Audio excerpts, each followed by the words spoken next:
So my battery only works for approximately like 4 or 5 minutes before it dies, even when it's fully charged. So, okay. I don't know if this is better. But I wanted to give a commentary for a hamstring workout that I did the other day. I think, posted one before. This is slightly better quality, and I have a better idea of what I'm doing. We're gonna mute that. I wanted to give a quick overview of why I think personally it's important to work hamstrings, because when you look at someone face front, you just see like the front of their legs, you see their quads, and it's very easy to miss the hamstrings and like how important they are. And I feel like a lot of people don't give enough attention to them, so they're a little weaker, which can have its own issues, such as your squat form can suffer. It's hard to balance, just muscular imbalances in your body in general. And if they aren't strong enough, you're more likely to have around your back because you can't support the back of your body as much. Also, they just kind of really look cool if they're defined, so that's another reason that I like to train them. I think it's fun. So just to clarify, the hamstrings are the muscles basically on the back of your leg, like there. Okay, mine are really sore, but like right there. So let's get into a commentary. So the first exercise that I wanted to talk about are barbell straight leg deadlifts. So I'm trying to use very simple names so it's easier to remember. So barbell, because that's the piece of equipment that I'm using, the bar. Straight legs, so your legs in a traditional deadlift, you like would go back more. I don't do that. I maybe bend my legs so they are at a 70-degree angle with my knee, and you don't have to go down all the way. So the trick to this exercise is basically to make sure that you're using your heel to push the weight up.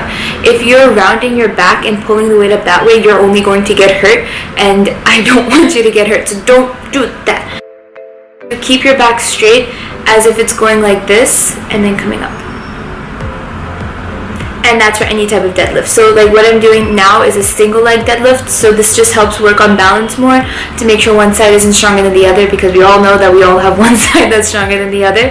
And I use 2 dumbbells and I go up and down with those, and I keep my leg almost straight. There's a slight bend in it, again because this is a straight leg deadlift, and the point of one arm again is to help keep your body balanced. And the other thing that you could do, a modification for this that I didn't get to film, is only keep a dumbbell in one hand and put the other hand on a wall or a bench to help you balance if the balancing part is hard for you, and you will get used to it. It's a really good movement. It also helps with your ankles to make them a little stronger, and just generally like the back of your legs, just I think they'll just look a lot better. So other than that, if you can, try not to wear shoes with a big arch or like a big heel when you're doing these exercises, because that can mess up with how you're engaging the back of your muscles. This is another deadlift. I did a lot of them. These are dumbbell deadlifts, simply because I'm using a dumbbell and I'm performing a deadlift. The deadlift again is the up and down motion, and it's the same thing that I was doing with the bar. So I'm not bending my knees so it's like a 90-degree angle, but more like a 60 to 70-degree angle. And I'm not going down all the way to the ground, because then I would round my back, and you're not supposed to round your back. That will not work your hamstrings. That'll work your lower back in a way that is very painful for your lower back. So don't do that. Again, push with your heel. The next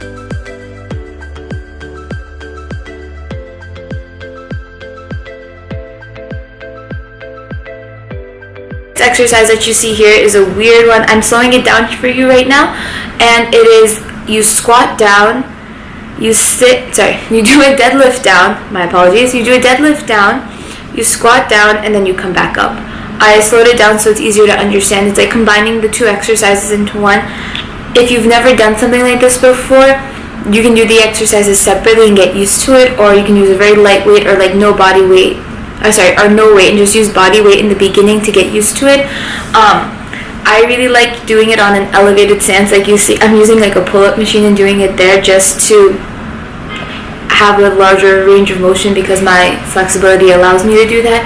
If yours doesn't, that's cool. Don't take that risk, and just do it like a normal person on the ground, and not like taking up a machine that most people needed to use when I was just doing what I wanted to do.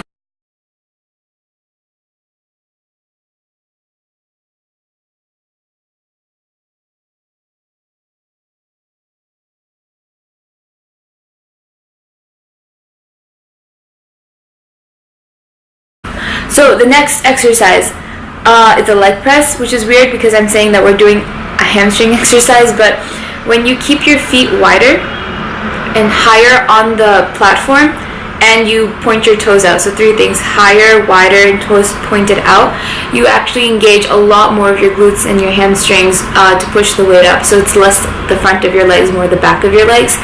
I can't do this machine as heavy as I can if my legs were like in the normal standard position. The trick with this again is push with your heels almost so you could theoretically, don't do this, theoretically push your toes up or like take them off and the weight would still go up. And after that we did ball hamstring curls. These look really easy and like really user friendly.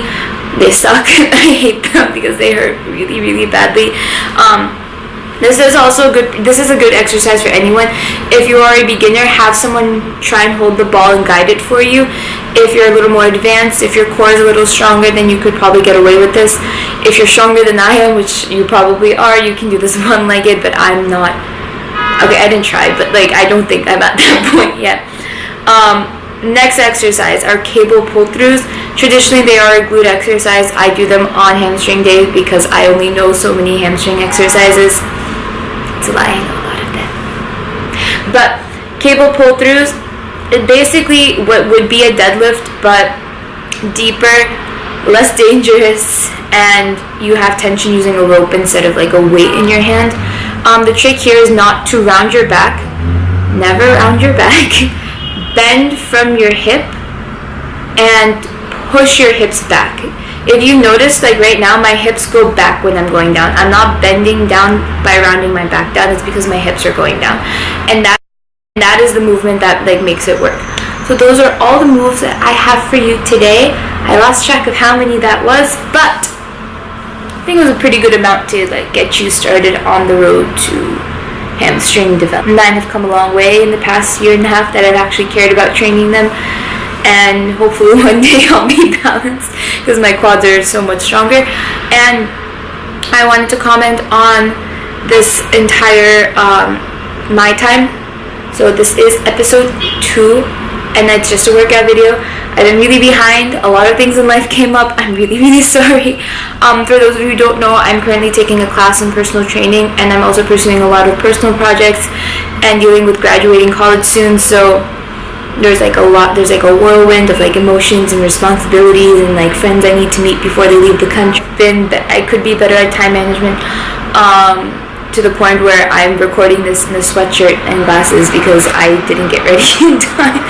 And I just wanted to say that in terms of what I need to accomplish, I'm not going to end the series anytime. I'm just going to keep going probably until like the end of summer because I think it's relevant and you don't just like stop growing after 4 weeks. That's not how it works. But I'll just comment on one thing that I've just like one thing on my life in each one. And right now it's deciding where to go to law school, and it's a very tough decision for me simply because I'm indecisive AF. And in undergrad it was easy. I had to choose one out of 2 options. It was like a no-brainer.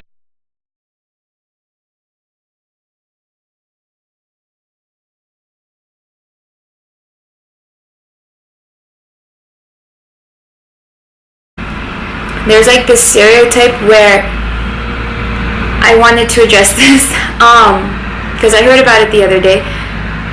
There's a stereotype where if you build too much, there's apparently too much muscle to be built. If you build too much muscle, you will inevitably look like a man. From my experience, this is not true. I do not think that anyone looking at me from any distance would assume that I am a man. Maybe if like my hair was, you couldn't see that it was in a bun, but you can't build the amount of muscle necessary to look more masculine than you want to, unless you were to take a lot of supplements that I don't even. Number 1, your muscle, the more muscle you have on your body, the faster your metabolism is. So everyone who wants to slim down, even if you were to lose a lot of weight doing cardio, which you can, I've done it, it's possible. If you have no muscle underneath it, you will never look that quote-unquote toned or like very muscular look, simply because there's nothing there. So you have to shape your body, and it helps you reshape your body if you want. So some people are naturally gifted with a narrower waist or like bigger hips, or they have like more defined shoulders. And what's cool about weight training is like you can decide what you want and then you can pursue it. So for example, I wanted to look like I had more of an hourglass, so what I did was I focused on exercises that made my shoulders a little bit bigger, just so that they looked larger than my waist.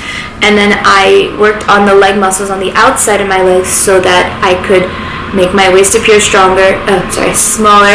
And I worked on exercises that only worked like the front of my abdominals and not the sides as much, so that I could create the shape that I wanted.